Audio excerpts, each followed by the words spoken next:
તારીખ 18/12/2022ના રોજ મહંત સ્વામી મહારાજ અમદાવાદમાં બિરાજમાન હતા.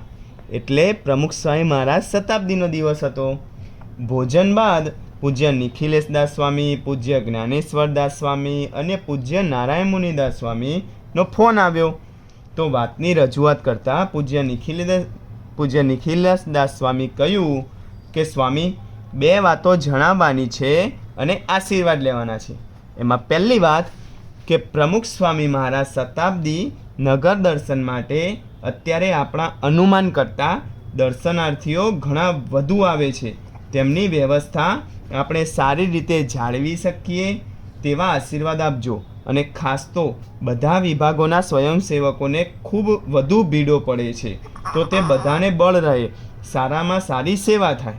અને બીજા આશીર્વાદ એ છે કે અત્યારે શિયાળો હોવા છતાં ઉનાળાનું વાતાવરણ છે, તેથી બપોરે ઘણી ગરમી અને બફારો થાય છે ને બધાને શતાબ્દી નગર વિવિધ શો જોવામાં તકલીફ પડે છે. તો પ્રાર્થના છે કે થોડી ઠંડક રહે, જેથી બધાને જોવા ફરવામાં અનુકૂળતા રહે. તો તરત મહંત સ્વામી મહારાજ બોલ્યા કે થશે, ઠંડક થશે. પછી સ્વામીશ્રીએ ઠાકોરજીના ચરણોમાં પ્રાર્થના કરતાં કહ્યું. પછી ઠાકોરજીના સેવક સંત પૂજ્ય સંત ચરિતદાસ સ્વામીને કહે, આ બંને પ્રાર્થનાઓની પૂર્ણતા માટે અક્ષર પુરુષોત્તમ સમક્ષ રોજ 25 માળા તમારે કરવાની એવું કહ્યું. ત્યારબાદ સ્વામીશ્રીએ કક્ષમાં પધારી આરામ કરવાનો હતો, પણ તેમ ન કરતાં શતાબ્દી નગરમાં ઠંડક થાય અને દર્શનાર્થીઓ સારી રીતે નગર માણી શકે તે માટે પોતે માળા કરવા બિરાજ્યા.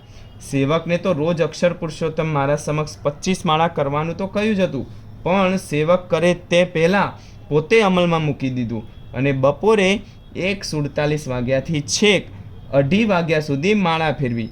પછી જ માળા પ્રધાન મહંત સ્વામી મહારાજે આરામ સ્વીકાર્યો.